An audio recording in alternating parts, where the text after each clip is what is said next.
Hello everybody, welcome back to my channel. Today's video is going to be a long overdue skin update. Last September I posted a video on my channel. I think it was titled I'm 22 and my skin has never been worse, and now I'm 23 and my skin has never been better, so that's definitely a positive change for me. So I wanted to film a follow-up video on my skin, my acne, and my experience with Accutane. If you guys want a history of my skin and acne and kind of a quick summary of the first time that I took Accutane in high school, I will have that video linked down below. I think I did a pretty good job overviewing my experience and the medicine if you're not already familiar. But in this video, I really want to focus on my second round of treatment and kind of how my skin is doing now, answering your guys' questions. Before we get too deep into the video, I think a good place to start is just before and after photos.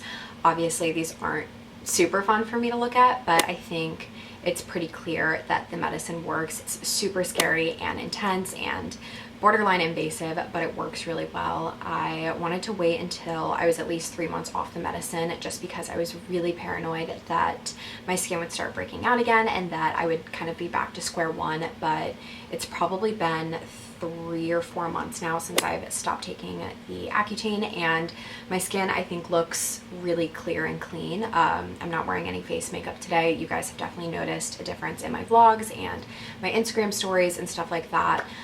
So I wanted to make this video kind of overviewing my experience. I wanted to break this video down into a couple of different segments based on what I wanted to talk about and your questions on Instagram. So I'll try to leave the timestamps here if you guys just want to jump around the video or whatever, but yes. But jumping right in, the first thing that I really wanted to talk about was my experience on the medicine for a second time. Like I've said, I really detailed my experience with the medicine in high school in the first video, but I think I took it when I was like 14 or 15 and was 22 when I started taking it again. So it had been roughly 7 years or so since I had taken the medicine. One of the most common questions that I get asked is what my dosage was for the first and second rounds, and for the first round I truly have no idea. That was so long ago, and the medicine has really evolved since then. It's technically not even called Accutane anymore, it's called Clarivis, because I don't think the FDA approved Accutane. I don't really know, I'm not a dermatologist, a doctor, but I am not going to be sharing my specific dosages just because honestly, it doesn't matter. What works for me will likely not work for you. Your dermatologist or doctor is going to prescribe what's best for your body weight, your body composition, and your blood results. So me sharing my dosages just isn't helpful in my opinion, and I would hate to negatively impact someone's experience because they think that their situation is the exact same as mine. Something else I really wanted to touch on that I think made my experience a lot more positive is both times that I've taken the medicine, I happen to have a friend going through it at the same time, which makes it so much easier because, like I said, it's such an intense and kind of invasive drug that it's really nice to be able to text someone and be like, oh my god, my nose is bleeding like crazy today, or you know, like I'm having really bad joint pain today, and know that they understand what you're going through, or even just like the logistics of going to get blood work and going to the appointments. I don't have my car here in DC, so for me, trying to schedule appointments that were on the weekends or fasting during work to go get blood work, like it was just so much sometimes, and having a support system was really helpful to me. The next thing I got asked a lot was if I drank on the medicine, which I want to be very clear here. I am not recommending that you drink on Accutane. Everybody's different, everybody's tolerances are different, but drinking on Accutane is so incredibly dangerous. There's so much research done on it, so I do not recommend it whatsoever. That being said, I did drink on Accutane, not a lot, not like I would drink normally, but I did have a couple of drinks. I think everybody's different for this too, and I'm not saying this to be like, I'm so cool, I can handle my liquor, because that's probably one of the top 5 most annoying things somebody can say. But when I started the medicine, I was just coming off my senior year of college, and I naturally have a very high tolerance to alcohol, so I wasn't super concerned about it. But my first 2.5 months on Accutane, I didn't drink anything. I think I might have like sipped 1 beer but not even finished it at a work happy hour. And then on like my 3rd month, if I had a work event or something like that, I would hold a drink and like drink half of it, but not really drink. So like technically there was alcohol in my system, but barely any, just because that's what I was comfortable with. I wanted to make sure my blood work was coming back okay and all of that stuff. I would say my first real slip up was in December. I had a dicey night out and my blood work was fine. I was shocked that it was fine, but it was fine. Again, I don't recommend that. It's so stupid and so just irresponsible to put your body in danger like that, but I'm not gonna sit here and say that I never drank on the medicine, because I definitely did. If I knew that I was adjusting dosages, I would really cut back and like not even hold a drink, just because I wanted to make sure that my body was processing okay. But I'd say the last 2 months or so on the medicine, I took it for 7. My body was completely used to it at that point. I definitely had side effects, but none in terms of liver function. So if I went to a happy hour, I would get a drink or 2 with friends, but never like a shambly night out. I got a lot of questions about my side effects, and I'm going to talk about that in a second because I feel like that's a whole section of this video. But I wanted to reiterate a point that I brought up in my last video, which is basically the physical side effects are nothing compared to the mental side effects of having acne. For me personally, I was just so emotionally drained and self-conscious of my skin that if you told me I would be in pain for 7 months but never have to think about it again, it's a no-brainer for me. And again, everybody's experience is different, but I would so much rather, and I'm so glad that I did go through 7 months of a tough, harsh medicine in exchange for that like emotional burden being lifted, if that makes sense. The last kind of thing I want to touch on for my experience was when I started seeing results, and I would say my skin never got worse once I started taking it. I think it's really common to go through a purging phase because your skin's pushing out all the oil, but my skin was so bad in the beginning that honestly it really couldn't have gotten worse. And that's not even like my opinion, like that's what my dermatologist told me.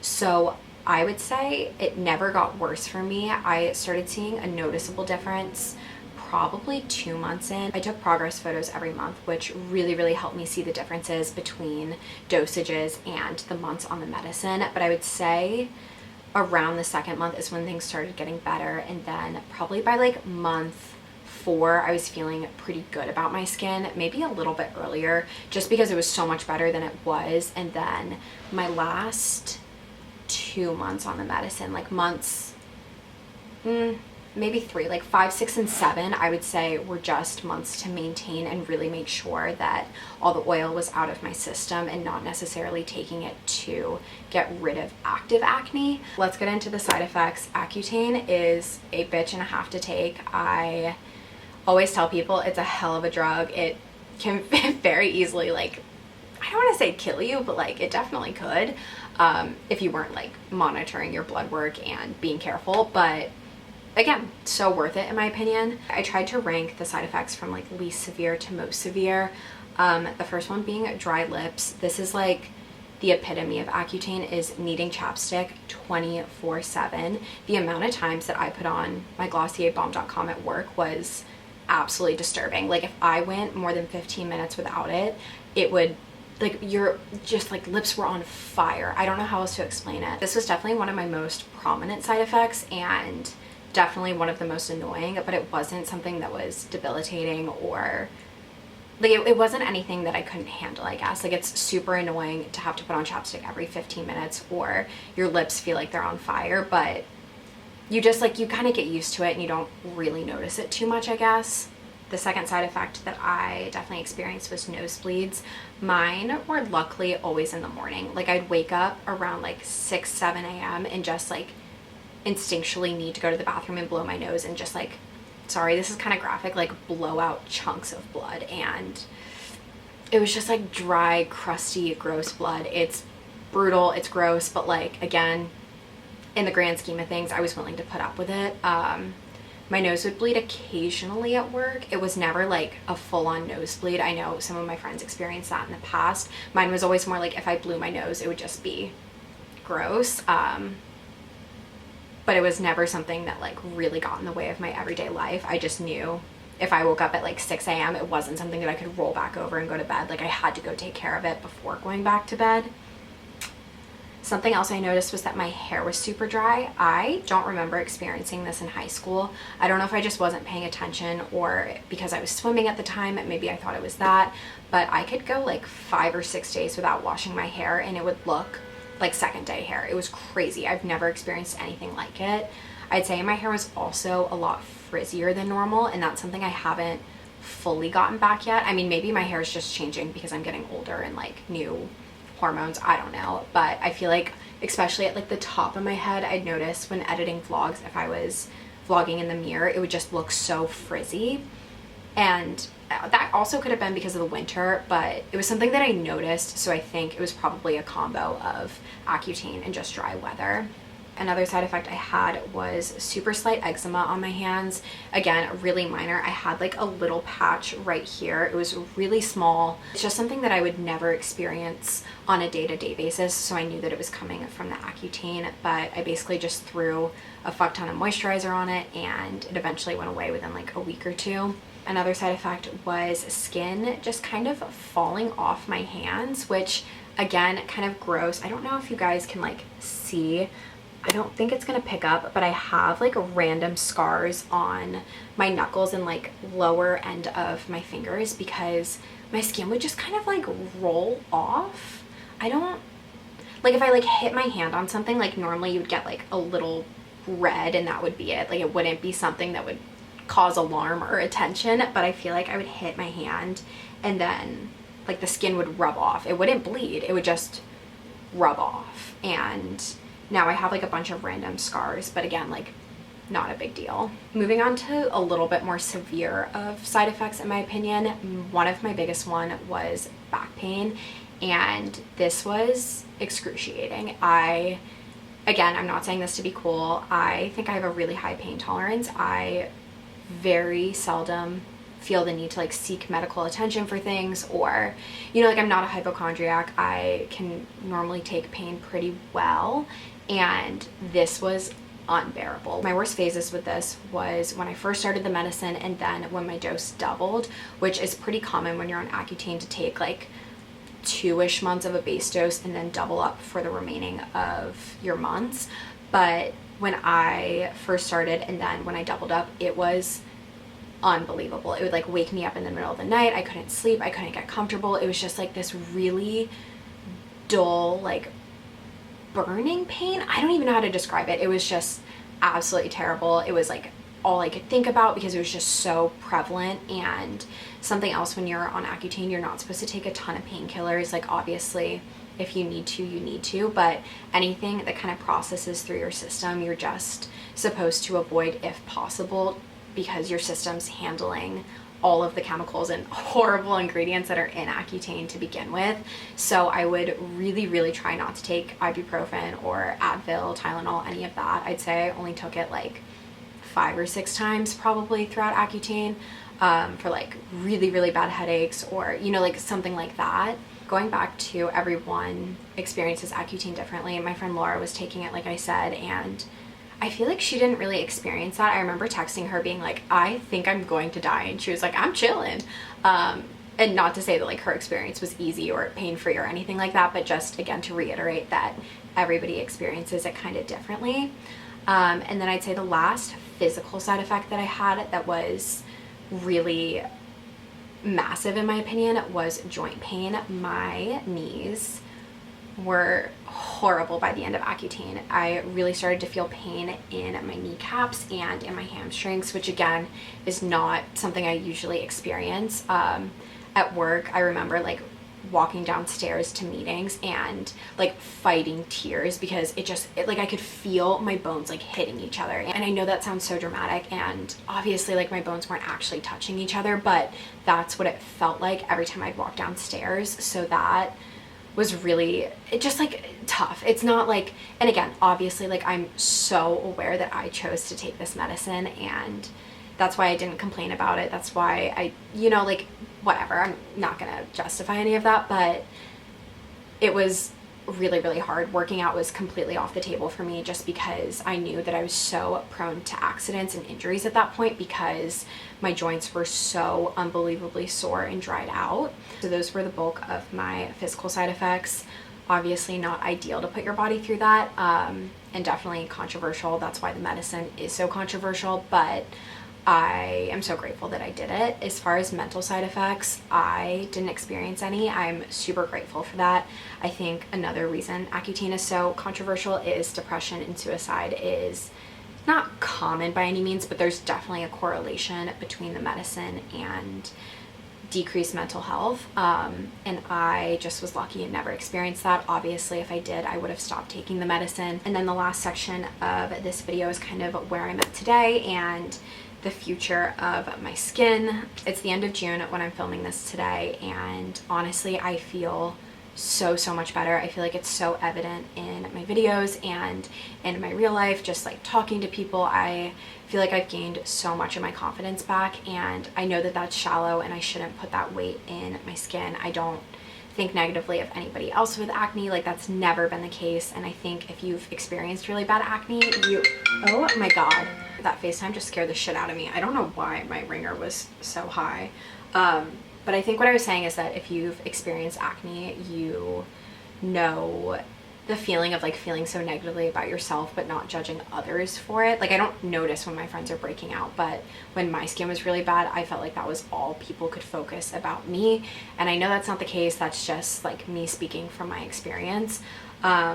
So today I'm feeling really, really good about my skin. It's a massive weight that's been lifted off my shoulders. I was really, really struggling last summer with my skin. I just, like, every aspect of my life was affected. I couldn't focus in meetings at work because I was so self-conscious of my skin. I felt like everybody was staring at me, and like hanging out with friends or going in pools and stuff like that. Like, it was just all I thought about, and it was so draining to constantly be thinking about that because like nobody wants to think of themselves in a negative light 24/7. Like, that's not fun. That's not something that anybody wants to experience. So honestly, like, I go days without thinking about my skin now, and that's so incredibly different from my experience last year. Something that I've noticed that I kind of knew would happen is now that my skin's clear, I've started noticing a lot of other things that I don't necessarily love about myself. And like I said, I kind of was expecting that, but I don't think I realized like how out of shape I was at the end of my senior year of college. Like, I knew I wasn't as healthy and as fit as I could be, but once I stopped noticing my skin, I really started to notice that like I wasn't being as healthy as I could have been. And now that I'm off the medicine and I'm clear to work out again, I feel like that's something that I've really, really prioritized. So that's been an interesting switch for me, but it wasn't something completely unexpected, I guess. Like, when you're in the thick of something though, you always think like, if I had clear skin, all my problems would be solved. And you know, I obviously knew that that wasn't the case, but yeah, I don't know. I got a couple questions about how I maintain my clear skin and what products I'm using. I would say less is more. I use the Purity face wash. I've used that for years. I swear by it. And then the First Aid Beauty moisturizer, and that's it. I like really try to keep it simple, try to keep very like gentle, easy products for my skin, and that's worked well for me so far. Another question was products for scarring, and I am absolutely shocked at how little scarring I have. I feel like when I first started the medicine, my entire cheek was just covered in dark red scars. I don't know how they faded. That will always be a mystery to me, but like, as you guys can see, I like obviously a little bit here, but nothing too noticeable in my opinion. Like, this doesn't really bother me. It just kind of looks like skin. Sorry, there's like people fucking whatever. I've always used 100% aloe in my skincare up until like pretty recently. I'll do it from time to time, but it's not like in my everyday routine anymore, and I think that helps. I don't know, I don't think it's gonna hurt to try. It's probably like $4 at the drugstore for just like 100% clear aloe vera, and I think that that's helped, but I don't know 100%. The last question I'm going to answer is, will it last long term, and have you had a relapse? And relapse, yes and no. I took it in high school, had perfectly clear skin, and then obviously took a massive 180, but since I've stopped taking it a couple of months ago, no.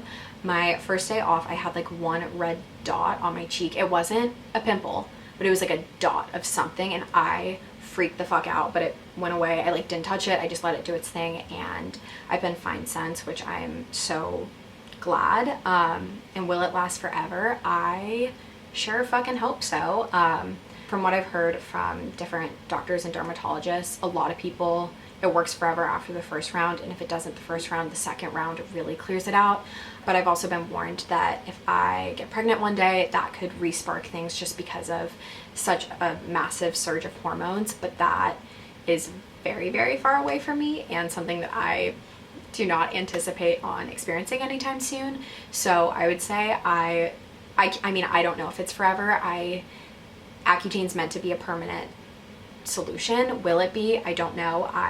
Obviously my fingers are crossed that that's the case. So that is everything for my round 2 of Accutane experience video. I hope that this was helpful. I don't want to sound like a broken record, but Accutane absolutely changed my life, and I'm so grateful to have had such a good team of doctors and dermatologists that were looking out for me and making sure that my blood work was okay every month, and just making sure that this was a safe option for me throughout the whole 7 months that I took it. But I think I'm gonna wrap up this week's video here. If you guys have any questions about Accutane that I didn't answer in this video or my last one, feel free to message me on Instagram. I'll have it linked down below.